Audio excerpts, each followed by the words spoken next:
pasos de la metodología odontoestomatológica, en donde con la sola presencia del paciente podemos reconocer señales, ¿sí?, que estén en la cabeza que nos pueden orientar a alguna enfermedad. Didácticamente, vamos a dividir la cabeza en dos partes. Por un lado, el cráneo, ¿sí?, que es la parte posterior, ¿sí?, que generalmente está cubierta por pelo y que es la que protege el cerebro, y la parte de adelante, que es la cara, a la que llamamos fascia, ¿sí? ¿Qué es lo que vamos a estudiar en esta cabeza? Bueno, las alteraciones de forma y tamaño que puede tener la cabeza, las alteraciones de las faneras, entendiendo por faneras principalmente el pelo, ¿sí? También las faneras son las uñas, por ejemplo, pero bueno, nosotros en cabeza tenemos cabello, tenemos cejas y pestañas, ¿sí? Y la semiografía de las diferentes fascias. Bien, en cuanto a las alteraciones de forma y tamaño, básicamente nos vamos a manejar con una cabeza más grande, una cabeza más chica de lo normal, ¿sí? Entonces hablamos de macrocefalia o de microcefalia. En macrocefalia nosotros podemos pensar, ¿sí?, por ejemplo, en una acromegalia, ¿sí?, que la estudiamos, esa enfermedad endocrina, en donde tenía, era como que el cuerpo era más grande de lo normal, todo, la cabeza, los órganos, las manos, ¿sí? Sobre todo la parte, dice acro, la parte de las extremidades, acromegalia. La hidrocefalia, no sé si conocen, es la presencia de agua, de líquido dentro de la cabeza, que es bastante complicado, que va produciendo un agrandamiento de la cabeza, ¿sí?, y una compresión del cerebro, por eso muchas veces va acompañado de toda una serie de trastornos mentales, ¿sí?, y muchas veces también suele ser incompatible con la vida, ¿sí?, las hidrocefalias. Y después la enfermedad de Paget, que no sé si recuerdan, haberla estudiado en pato, esa también se conoce como osteitis deformante, que era una patología en donde estaba alterada esa aposición y destrucción de hueso en las distintas partes, y lo que hacía en la cabeza dar un signo clínico que decían que el sombrero, ¿sí?, le iba quedando chico, ¿sí? Estamos hablando de algo de muchos años atrás, en donde era muy común usar los sombreros, esos sombreros de gala, ¿sí? Entonces le iba quedando chico por esa posición ósea, ¿sí? La cabeza se iba aumentando de volumen, ¿sí?, se iba poniendo más grande. Y en cuanto a la microcefalia, tenemos, por ejemplo, la idiosia, que viene del término de idiota, en donde tenemos una cabeza con poco desarrollo que impide el crecimiento del cerebro, que va también acompañado con una serie de trastornos mentales, ¿sí? Esto es a grandes rasgos, para que sepan las alteraciones. Puede haber muchas otras alteraciones de forma y tamaño.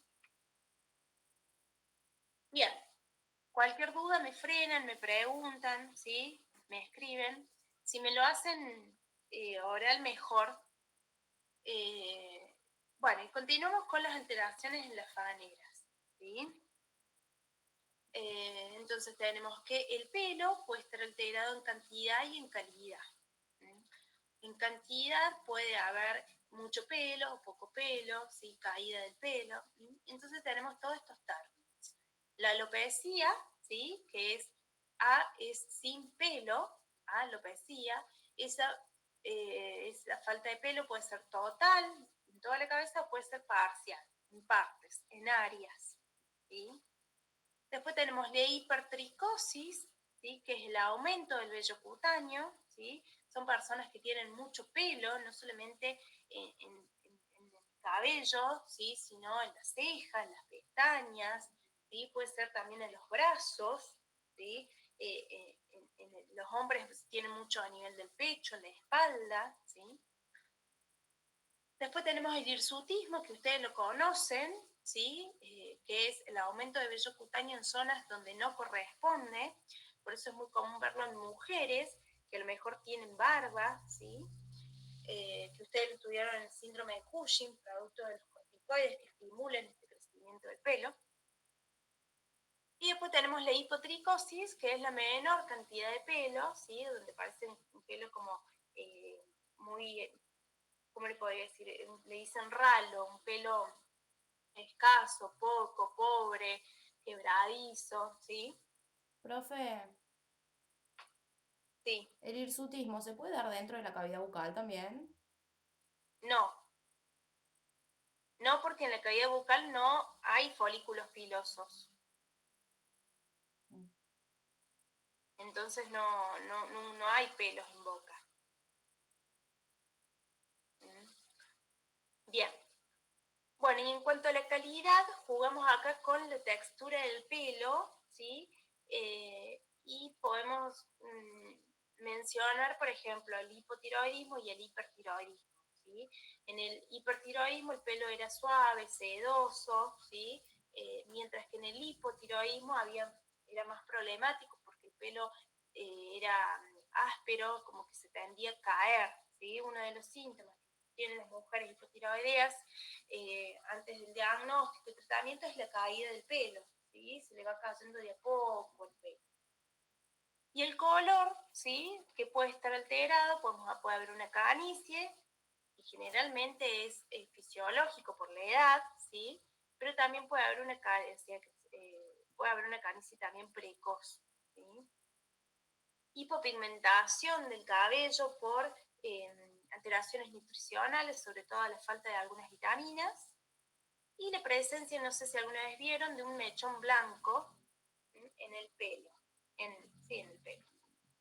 Ahí le voy a mostrar un poco de fotos. En cuanto a esta alopecia parcial, también se le llama areata porque es por área, ¿sí? Nos da estas imágenes que son como placas de peladas, ¿sí? Es decir, zonas, pues son placas, zonas, en donde falta el cabello, ¿sí? Ahí tenemos distintas fotos que obedecen a distintas causas de estas alopecias, ¿sí? Por un lado tenemos que esas causas pueden ser por hongos, ¿sí? Puede ser en el caso de la sífilis, por una lepra, por un lupus eritematoso sistémico, o pueden haber causas bucales que me originen la pérdida de cabello en algún sector, ¿sí? Entonces ahí tenemos que investigar sobre focos sépticos bucales, es decir, infecciones bucales, o la presencia de algún diente retenido, ¿sí? Estas dos causas pueden originar la pérdida del cabello, ¿sí? En algún sector, sobre todo en el nivel de la nuca. Bien. Eh, También pueden ser las alopecias por quimioterapia o radioterapia, pacientes que son sometidos a este tratamiento por algún tipo de cáncer, ¿sí? Como sucede, por ejemplo, muy común en esta imagen, ¿sí? Que se le va cayendo mechones y que después la persona lo que hace es directamente raparse porque es como que de esta forma queda más fea, ¿no? Entonces se rapan y esperan un nuevo crecimiento. Y también tenemos, por ejemplo, la calvicie, ¿sí? En donde hay falta de pelo, pero es una cuestión muchas veces hereditaria, ¿sí? En donde hay familias de calvo. Bueno, en cuanto a la hipertricosis, el aumento del vello cutáneo, acá son fotos como súper exageradas, ¿no? Para que por ahí les quede, ¿sí?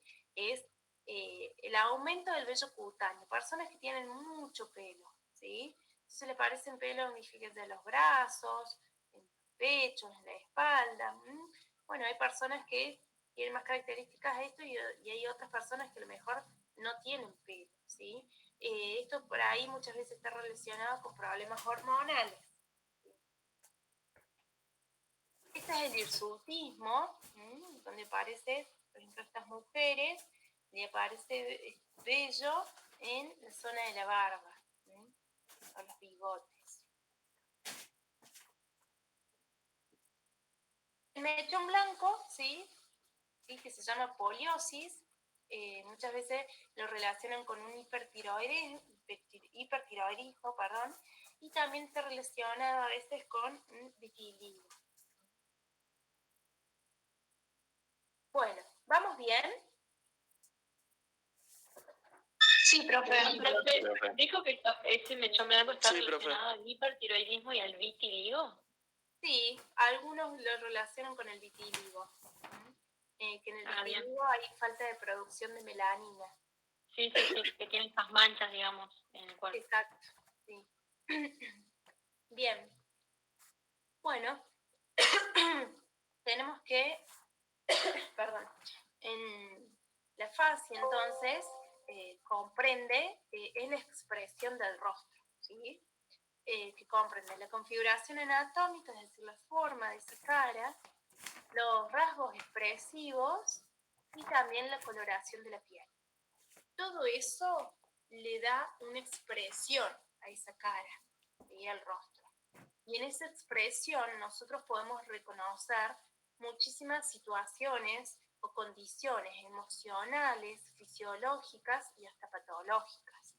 ¿Sí? Entonces por eso son todos estos emoticones, porque nosotros nos podemos dar cuenta si el paciente está triste, si está angustiado, si tiene miedo, si está enfermo, si está enojado, si es alcohólico. Todo a través de las fascias. ¿Sí? Ya lo vamos a analizar.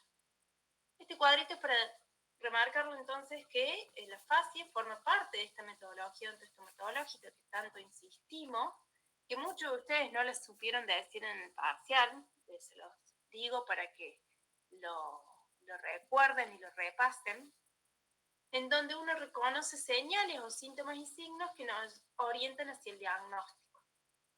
¿Sí? Esta cara está determinada por varios factores, ¿sí? Por un lado la raza, ¿sí? Mismo las distintas razas que hay en el mundo, algunas tienen ciertas características, como por ejemplo la raza negra tiene rasgos un poco más marcados, ¿sí? Por ejemplo los labios de las personas de raza negra suelen ser bastante gruesos, ¿sí? El biotipo constitucional, ¿sí? Es decir, esa contextura física que heredamos de nuestros padres, ¿sí? Y recuerden para los pacientes que eran longilíneos, ¿sí? Y aquellos que eran brevilíneos.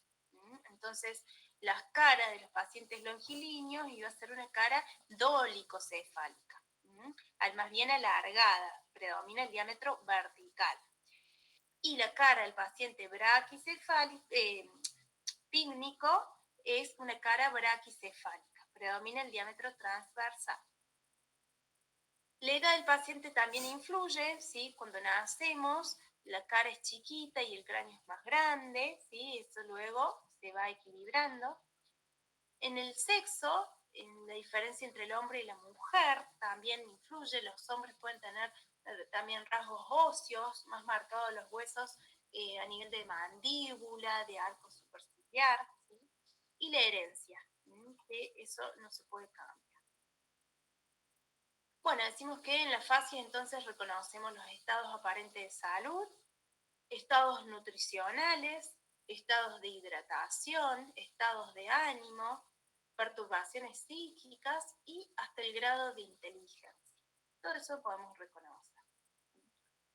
Esto es lo que les comentaba recién, las fases normales, ¿sí? Dependiendo del biotipo constitucional, braquicefálico, se dan cuenta que es como más ancha, dólicocefálico y este normocefálico, cuando cuando hay un equilibrio, ¿sí? De los sectores. Pero son normales, son fases normales. En cambio, las fases patológicas son aquellas que aparecen en la cara, en la cabeza, características típicas o propias que son determinadas por procesos patológicos. ¿Sí? Y es lo que vamos a estudiar. Pero bien, antes vamos a analizar cómo se hace el examen de la fascia. ¿Qué vamos a tener en cuenta? Por un lado, vamos a observar la cara de frente, ¿sí? Y después de perfil. De frente lo que se hace son dos análisis. Por un lado, un análisis vertical, en donde se traza una línea media vertical, que pasa por unos puntos, que yo se los voy a decir, pero no hace falta que lo sepan. Tenemos el punto Trichon, ¿sí? Que yo se los marco con el cursor, no sé si ustedes lo ven.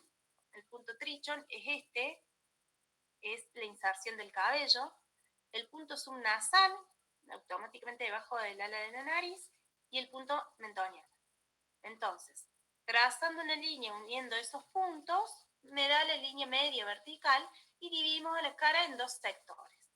Y vemos la simetría facial, ¿sí? O asimétrica. Sepan que nadie es perfecto, ¿sí? Pero cuando ustedes realizan se dedican a la ortodoncia, esto se mide, este sector y tiene que estar medianamente iguales, ¿sí? Y en cuanto al sentido horizontal, se trazan 3 líneas horizontales y me va a dar los 3 tercios faciales. Esas líneas son una que pasa por el punto trichon, que para mí tendría que ser un poquito más abajo, otro que va por el punto glabela, ¿sí? Que es un punto que está entre los arcos superciliares, el punto subnasal y el punto mentoniano. Entonces eso me determina este tercio superior, tercio intelectual o mental, tercio medio nasal o respiratorio y el tercio inferior digestivo o bucal. Y los 3 tercios tienen que estar equilibrados. ¿Sí? Bien. Profe, Sí, ¿puede repetir los nombres de los tercios? sí. Tenemos el tercio superior, que ustedes lo analizan, se llama superior, o mental o intelectual, porque es la parte, digamos, de donde sería la cabeza, el cerebro. El tercio medio, ¿sí? Que es nasal o respiratorio, donde tenemos la nariz, y el tercio inferior, ¿sí? Que es digestivo o bucal. Bien, y acá les traje una foto en donde vemos, por ejemplo, asimetrías, ¿sí? Si uno traza, teniendo en cuenta esos puntitos, una línea media, uy, se me fue, perdón, si uno traza una línea media por aquí, vamos a ver que de este lado no es lo mismo que de este lado. Y yo podría decir que del lado izquierdo del paciente es como que si le faltara, ¿sí? Una parte de la mandíbula. Hay un hipodesarrollo mandibular que habrá que investigar, preguntar si fue de nacimiento, si tuvo algún accidente, qué situación puede haber pasado, ¿sí? Pero sí se detecta una asimetría. Y en el caso del otro lado, ¿sí? También hay una asimetría, pero en este caso por un abultamiento, ¿sí? Ese abultamiento muy probablemente sea por un absceso de algún molar, ¿sí? Esto es algo que muy comúnmente podemos encontrar en el consultorio, ¿sí? Entonces, fíjate como ya viéndole la cara al paciente, yo sospecho que puede tener en esos dientes. Y de perfil también se analiza generalmente se analizan ángulos, como es este ángulo nasolabial y este ángulo labio-mentoniano. Labio-mentoniano, exacto. Se traza en este caso el perfil normal es un perfil recto, en donde se tienen en cuenta el punto, como le decía yo, entre medio de las cejas, el punto subnasal y el punto mentoniano. ¿Sí? Entonces se traza una línea está ahí, otra línea está acá, en este caso me da una línea recta. Pero fíjense cómo pueden haber diferentes tipos de perfil, ¿sí? Acá tenemos un perfil convexo, ¿sí? En donde fíjense cómo yo trazo, junto esos puntos, me da una línea y después se quiebra y me da otra línea. Y me da este perfil convexo que a mí ya me está diciendo que dentro de la boca puede haber una clase 2 de angle. ¿Sí? Ustedes conocen estas clases de angle, ¿sí? Que después habrá que analizar cuál es el problema, si están en el maxila superior o si están en el maxila inferior.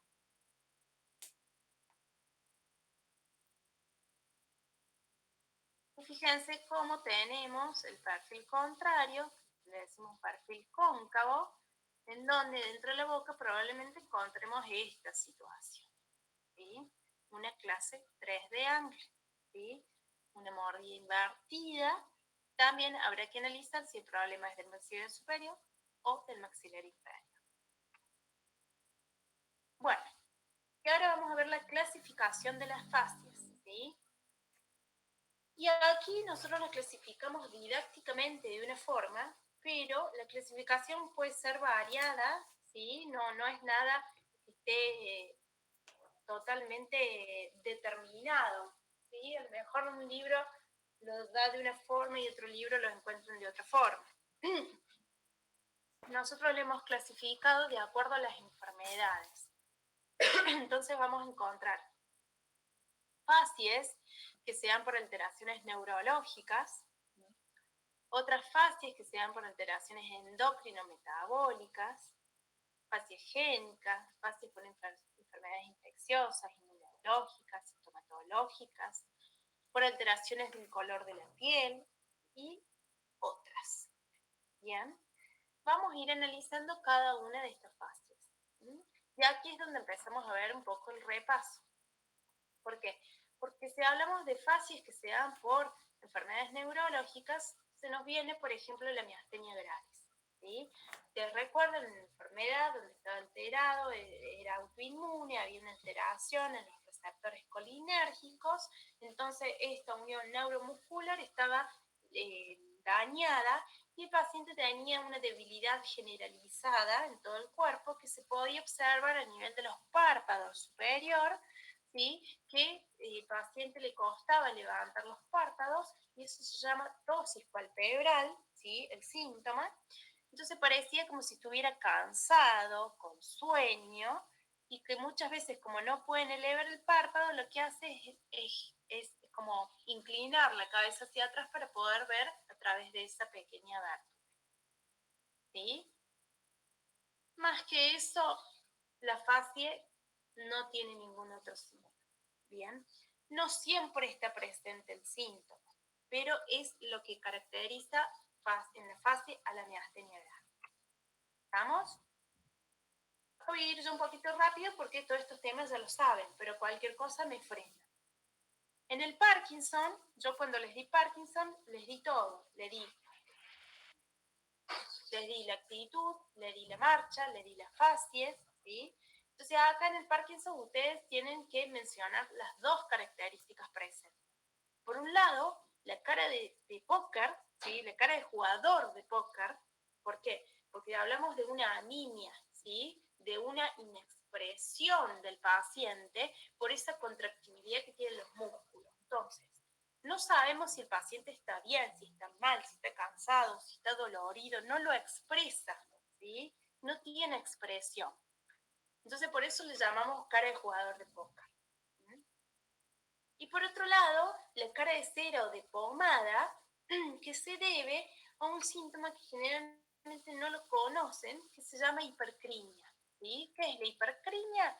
El aumento de la secreción de las glándulas sebáceas y sudoríparas, ¿sí? Que me da, ¿sí?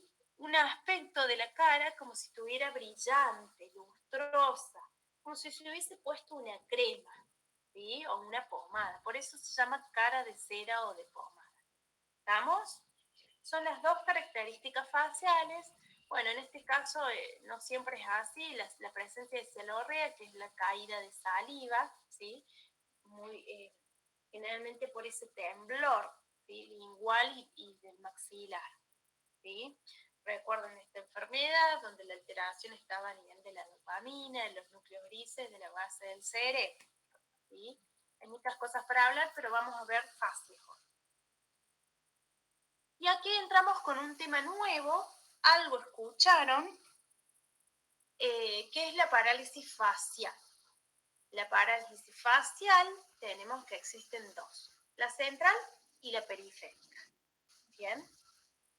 Yo acá necesito que presten atención y que razonen lo que ustedes están hablando o diciendo. Entonces, para ello yo siempre les explico qué quiere decir cada uno de estas palabras. ¿Qué es una parálisis?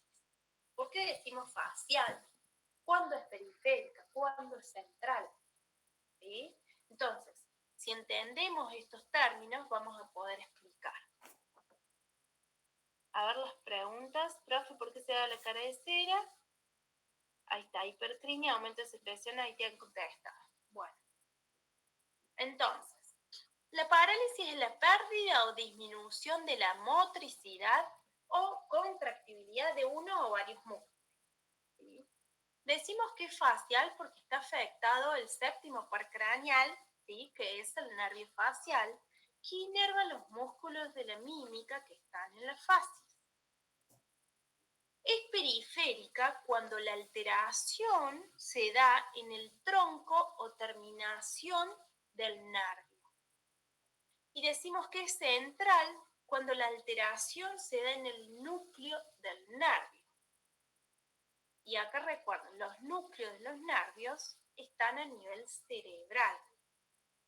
El nervio sale tiene un recorrido intracraneal y luego sale del cráneo, ¿sí? Cada uno por su determinado agujero y tiene un recorrido extracraneal. Entonces, central cuando la alteración está en el núcleo del nervio y periférica cuando la alteración se da en el recorrido, ¿sí? En el tronco o terminación del nervio. Teniendo en cuenta eso, van a poder entender. Aquí tenemos la parálisis facial periférica, ¿sí? Yo les voy a, generalmente se los doy para que lo lean o le saquen una foto o lo escriban, porque después yo les muestro una foto de una fascie y ustedes están de escribir y como que no ven la foto. Y acá lo fundamental son las imágenes, ¿sí? Entonces se los digo y lo anotan ustedes. ¿Cuáles son las causas de una parálisis facial periférica? Es decir, aquella que se da en el recorrido del nervio. Puede ser por frío, que se llama frígore, o sea, exposiciones a fríos extremos, por virus, por algún tipo de traumatismo, ¿sí? En el recorrido del nervio, accidentes quirúrgicos, o si no, pensar en un tumor de Parkinson. ¿Sí? Siempre se da al mismo lado que la lesión, va a haber parálisis de todos los músculos de la mímica, la comisura labial suele estar descendida, ¿sí? Estoy hablando de los síntomas que se presentan, puede haber cialorrea, pérdida del surco nasogeniano, dificultad para hablar, ¿sí? Disartria o dislalia, ageusia, la mayoría de ustedes no me supo responder qué es ageusia, que es la falta de gusto, epífora, que es la presencia de una lágrima en el ojo, y luego el signo de Charles Bell positivo, que se lo voy a explicar a continuación. Acá tenemos una imagen de una parálisis facial periférica, en donde ustedes verán, ¿sí? Que hay una simetría, ¿sí? Y que una de estas partes está paralizada. ¿Cuál es la zona paralizada? ¿La derecha o la izquierda del paciente? La derecha. La derecha. ¿La derecha del paciente? ¿Están todos de acuerdo? Es correcto. Sí. Es la derecha del paciente. ¿Por qué? Por las características mencionadas recién. La comisura labial está descendida, el surco nasogeniano se borra, ¿sí? Toda esta zona del cachete está como flácida. El paciente, si le decimos que silbe, no puede silbar porque los músculos no les responden. Les cuesta hablar porque los músculos, al no tener esa contracción, no actúan como reparo para que pueda salir la palabra, ¿sí? Se le escapa el aire. ¿Sí? ¿Qué más tenemos? Bueno, falta de sensibilidad en algunas zonas, ¿sí? Falta de sensibilidad sensorial, ¿sí? Y el signo de Charles Bell positivo, que es esta semiotecnia, en donde le decimos al paciente que intente cerrar el ojo.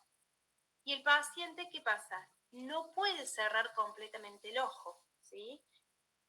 Entonces le queda como parcialmente abierto, ¿sí? ¿Y qué pasa acá? El globo ocular se va hacia arriba y hacia atrás, ¿sí? ¿Por qué?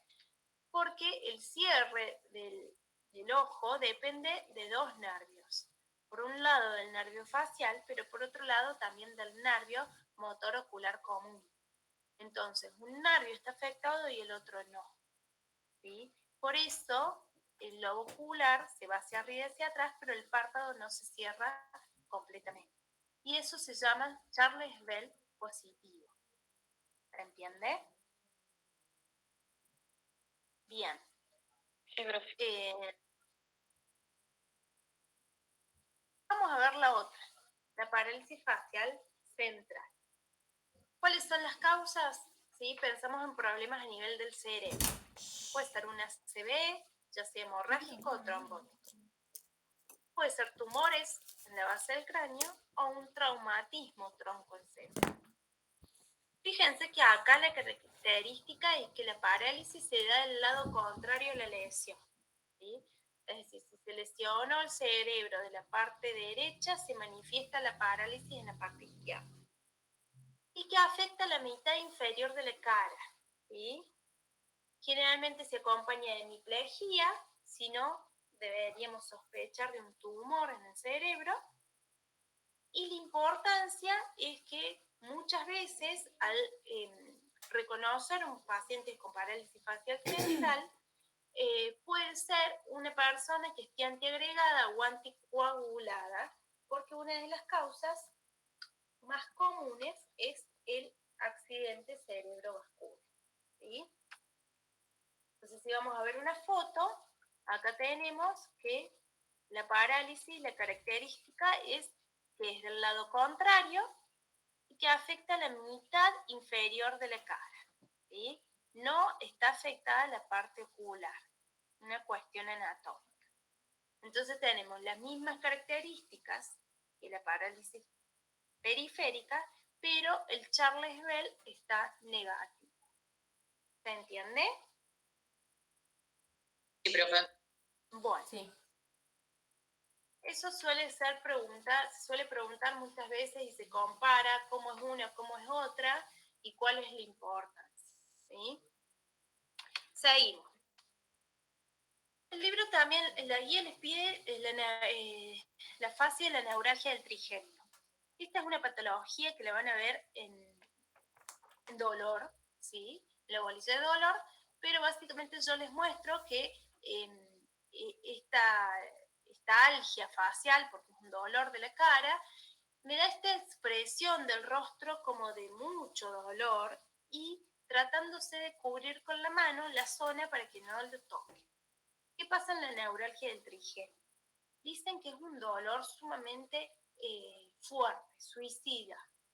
No calma absolutamente con nada, ¿sí? Son dolores que a lo mejor duran poco tiempo, pero insoportables, ¿sí? Después lo van a aprender a semiografiar, ¿sí? Punzante, cortante, un dolor, es algo realmente muy feo de padecer, ¿sí? Este dolor se puede desencadenar, hay puntos gatillos que desencadenan el dolor, como pueden ser, por ejemplo, el bostezar, el afeitarse, el dar un beso, ¿sí? Y tiene que ver con los puntos donde sale el nervio trigémino, o sea, el punto, el agujero mentoniano, ¿sí? El agujero infraorbitario principalmente, ¿sí? Es una algia que se da más bien en mujeres que en hombres y que, bueno, es tratado por el neurólogo, pero que es necesario saber distinguir un dolor de muela, que también suele ser bastante fuerte, con lo que es una neuralgia del trigémino, ¿sí? Entonces ha sucedido, más en la antigüedad, que le iban sacando las muelas a la persona, pero el dolor continuaba, ¿sí? Así que bueno, saber diagnosticarlo y derivarlo al neurólogo. Bueno, en cuanto a la fase por alteraciones endocrino-metabólicas, rápidamente vemos que tenemos acá, por ejemplo, las alteraciones de tiroides. Y tenemos esta foto de la izquierda, tenemos un hipertiroidismo que nos damos cuenta por esa exoftalmia bilateral y la presencia de un bocio. Y del otro lado tenemos una cara rechoncha, ¿sí? Mixedematosa, en forma de luna llena, típico del paciente hipotiroideo. ¿Sí? Bien, acá tenemos la alteración en la glándula suprarrenal, ¿sí? ¿Y cuáles son las características? O sea, ¿cómo semiografío yo esta fascia? Y la de este lado tenemos que obedece a un paciente con Cushing, ¿sí? Por esa obesidad centrípeta, ¿sí? Por esa coloración rojiza, ¿sí? Por la presencia de hirsutismo, que es el vello cutáneo, ¿sí? Y no se ve bien la parte posterior del cuello, pero la presencia de un cuello del búfalo. Recuerden que son pacientes que pueden hacer una hipertensión secundaria, que pueden ser diabéticos secundarios, que pueden hacer una osteoporosis, que están inmunodeprimidos, etcétera, etcétera. Y por otro lado tenemos un paciente con una enfermedad de Addison, tampoco es tan frecuente, y que nos damos cuenta por esta melanodermia, coloración bronceada, ¿sí? Que tiene el paciente todo el año, ¿sí? Y esa expresión de cansancio, ¿sí? De astenia, ¿sí? Por todas las complicaciones digestivas. Son pacientes más bien hipotensos, con intolerancia al frío y al calor, ¿sí? Aquí tenemos la acromegalia, ¿sí? Que te da una cabeza grande, ¿sí? Unos huesos grandes, fíjense el tamaño de esta mandíbula, ¿no? Miren de dónde va el cóndilo, ¿m? Todo el recorrido que hace esa mandíbula, nariz grande, orejas grandes, miren los arcos superciliares, la presencia de diastemas, ¿sí? Porque los huesos van creciendo y los dientes van quedando separados, ¿sí? Por espacios. Bien, cualquier cosa me frenan, yo estoy apretando un poco el acelerador, porque sé que a la una tienen otro teórico, entonces les quiero tratar de terminar un ratito antes. Bien, aquí tenemos el síndrome de Down, ¿sí? Nosotros lo estudiamos cuando vimos herencia, las enfermedades de origen génico, ¿sí? Ahí viene una trisomía del par 21 y una fascia muy característica, fascia mongólica, ¿sí? Porque viene de esa raza, en donde se semiografía con muchos síntomas, ¿sí? Tenemos que presentan un cuello corto o como que no tuvieran cuello, ¿sí? El puente de la nariz está deprimido o ausente, ¿sí? No confundan, muchos me dicen nariz en silla de montar, ¿sí? No tiene nada que ver, ¿sí? Simplemente que se llama puente de la nariz, esta zona de la nariz, ¿sí? Que no siempre, pero a veces está como deprimida, ¿sí? Tenemos el hipertelorismo. ¿Qué es eso? Es la separación de los globos oculares. Las orejas son pequeñas, ¿sí? De inserción baja y en asas. ¿Qué quiere decir en asas? Como abiertas, como las asas de una taza para tomar el té, ¿sí? ¿Qué más tenemos? La boca suele estar entreabierta, ¿sí? Con una protrusión lingual, o sea, la lengua de afuera, no siempre, cialorrea, ¿sí? Y el epicanto, que es la presencia acá como si fuera un tercer párpado. Bien. Recuerden que estos pacientes son fáciles de reconocer, deben semiografiar las facies, pero recordar la importancia de las enfermedades sistémicas y la complicación de la atención de estos pacientes, ya sea porque son predispuestos a leucemia, a linfoma o a cardiopatías congénitas. ¿Sí? Otra enfermedad génica que no es tan común es la displasia anhidrótica ectodérmica. También ustedes ya la estudiaron. Tenemos displasia, alteración en la formación de lo que deriva del ectodermo. Entonces va a estar afectado piel, uñas, dientes, glándulas, ¿sí? Tenemos pacientes con poco pelo, ¿sí? Hipotricosis, pacientes que les cuesta transpirar, hipohidrosis, perdón, y después tenemos falta de elementos dentarios, que en realidad ahí dice hipodoncia, pero en realidad es anodoncia o agenesia. faltan elementos dentarios y a los que están suelen tener una forma conoide, ¿sí? Entonces son personas, pacientes, parecen, tienen, ¿cómo es la fascie? Que la describimos, una fascie como de viejitos, ¿sí? ¿Por qué? Porque al estar desdentado, muchas veces tienen como los labios chupados hacia adentro, ¿sí? Y fíjense, el pelo es escaso, ¿sí? Yo la mayoría conozco son como más bien rubios, ¿sí? Tienen poco pelo, pocas pestañas, pocas cejas, ¿sí? Y son todos muy parecidos. La fascia infecciosa tenemos la de la sífilis, que en realidad, salvo que justo vean el chancro con la adenopatía, ¿sí? No existe una fascia típica de la sífilis, ¿entienden? Entonces, se las pongo porque sale en el libro de Pressman.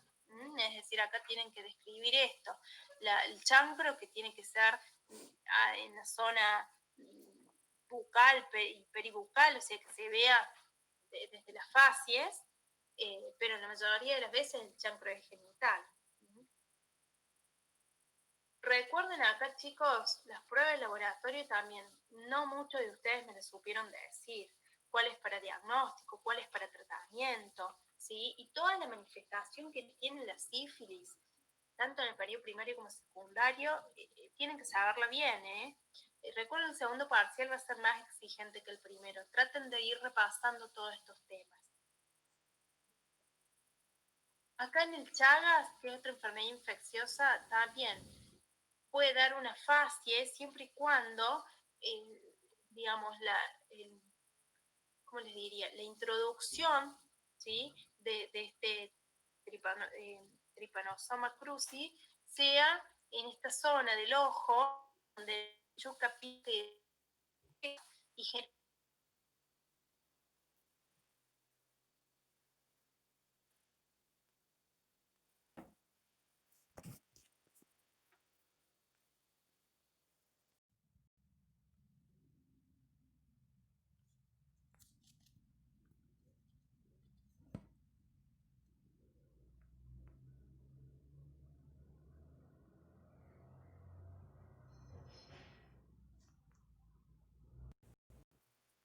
hipertonia. ¿Qué me genera la fascia? Un trismus. Me da en la parte superior como un aspecto de preocupación al contraerse los músculos de la frente, ¿sí? Pacientes de acá de los ojos, como que si estuviera preocupado. Y la parte inferior, ¿sí? Esa contractura de los músculos de los labios y demás, me da un aspecto como si se estuviera riendo, como una risa, una risa sardónica.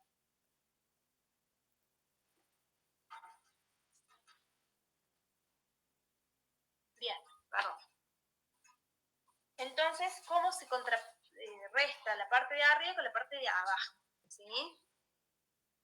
Esto también está en el libro de Press. Acá repasamos el sarampión, que tiene ese triple catarro, nasal, conjuntival y bucal. El exantema, ¿sí? Que son las manchas en la piel. Y el enantema, que es el signo de Koplik que ustedes ya conocen en mucosa yugal.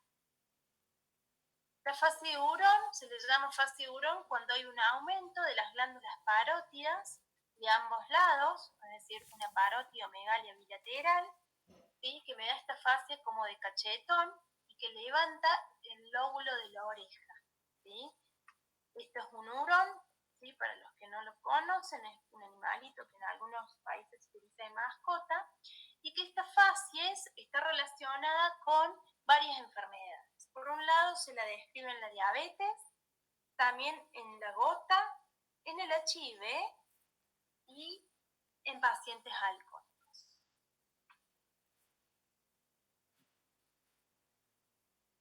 Fases inmunológicas. Acá tenemos, si ustedes recuerdan, ¿sí? Tengo otra foto, lo que es este síntoma de alas de mariposa, ¿sí?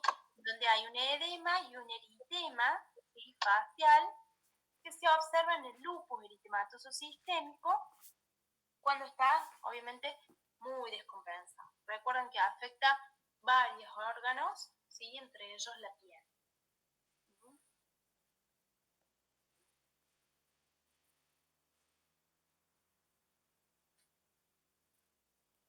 tenemos las fases estomatológicas, ¿sí? En donde, por ejemplo, tenemos los FLAP, los pacientes con FLAP, que prácticamente no se debiera ver esto ya, porque, se tendría que ver a lo mejor una cicatriz, ¿sí? Pero estas condiciones ya no, porque es una patología que se detecta a temprana edad, ¿sí? Desde el vientre de la madre, en las ecografías se detectan las fisuras, ¿sí? FLAP significa fisura labio-alveolo-palatina, y que se tratan gratuitamente en los hospitales públicos, ¿sí? Por eso les digo yo que no deberían existir. Estas fisuras pueden ser unilateral o bilateral, puede abarcar el alvéolo o el alvéolo, el paladar, la piel, ¿sí? Pueden ser de distintas complejidades. Y bueno, requieren de varias cirugías, algunas funcionales, después otras estéticas, pero bueno,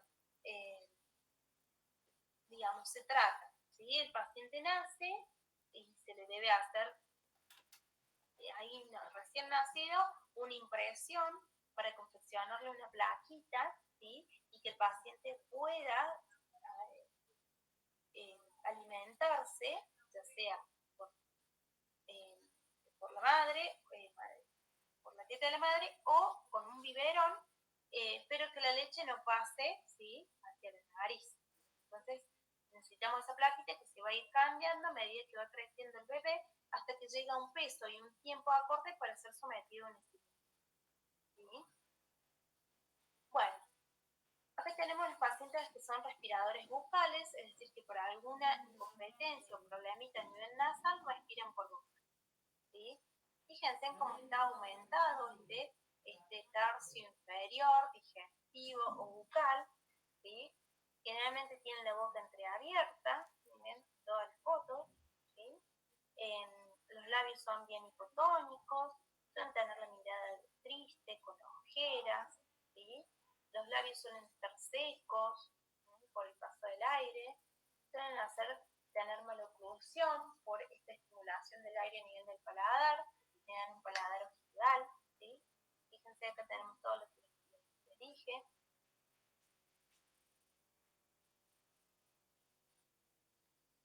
La fase del paciente desdentado también es muy común que vamos a observar, ¿sí? Que hacen prótesis. ¿Qué pasa? El paciente, al estar desdentado, ese hueso se empieza a reabsorber por la falta de estímulo, ¿sí? Entonces eso hace que, fíjense cómo al no haber un reparo óseo, los labios como que se hunden hacia adentro, están como chupados, por eso se le dice cara chupada, no de chupado, cara chupada. Casi que no se ven los labios, la dimensión vertical está disminuida, ¿sí? Cómo se acentúan los surcos faciales, cómo parecen más arrugas de lo normal, ¿sí? Hay un prognatismo mandibular. Bien. Todo eso es lo que tienen que describir de la fascia desdentada. La fascia del dolor de muela, ¿sí?, es completamente variable de una persona a otra porque depende del umbral del dolor que tengamos cada uno de nosotros. Algunos nos aguantamos más, otros se aguantan menos, ¿sí? Los libros hablan también de que la gente que vive en el campo suele aguantarse más el dolor que la gente de la city, ¿sí? Y también depende del proceso. Hay procesos como son las pulpitis exsedosas agudas que son muy dolorosas y no valen nada. Pero bueno, esto, fíjense, también es el motivo de consulta más frecuente en el consultorio. Bien, y con esto termino, ¿sí?, las alteraciones que se dan por el color de la piel, ¿sí?, que lo podemos reconocer en la cara principalmente, una ictericia, ¿sí?, una palidez, un paciente cianótico, un paciente rubicundo. O sea, acá tienen que un poco razonar y pensar todo lo que ustedes han estudiado con respecto a estas coloraciones, ¿sí? Entonces, saber que la ictericia es la coloración amarillenta producida por el aumento de bilirrubina en sangre, ¿sí?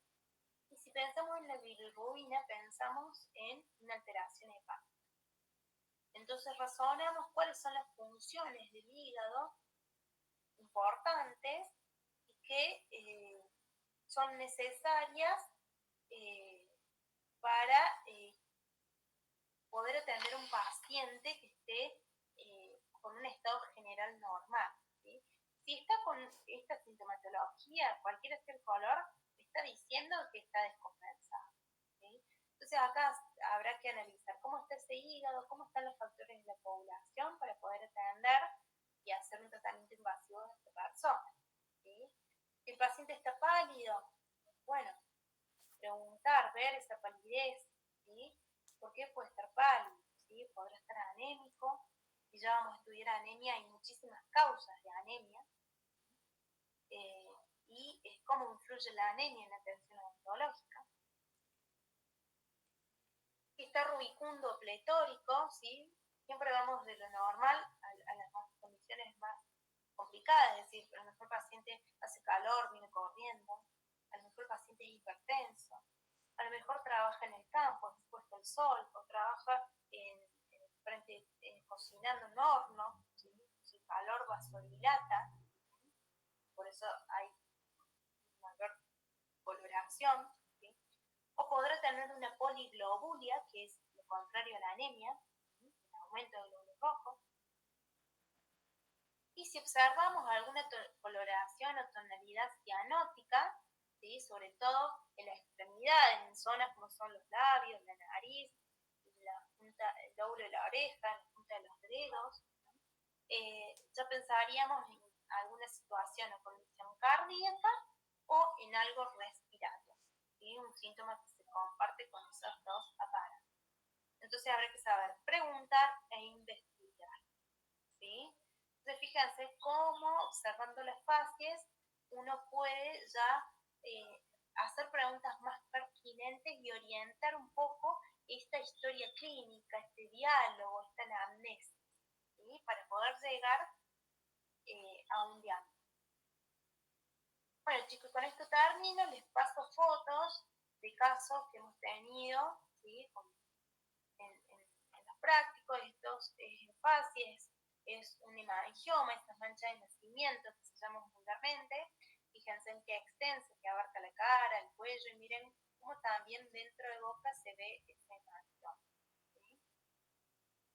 Y acá, ¿sí? Conseguí también este edema renal que se manifestaba en los ojos, un edema bipalpebral bilateral, que es un síntoma distal de un problema renal, ¿sí? Que se manifiesta en fases, ¿sí? Bueno, creo que es la última. Acá tenemos esto para mostrarles, aunque ya es para otro tema, estas arañitas vasculares, ¿sí? Que se ven mucho en las facies, por eso les traje la foto, a nivel acá de lo que es los pómulos y la nariz, ¿sí? Se llaman telangiectasia, ¿sí? Es un síntoma de la enfermedad telangiectasia, pero también es un síntoma que se observa en los pacientes alcohólicos, ¿sí?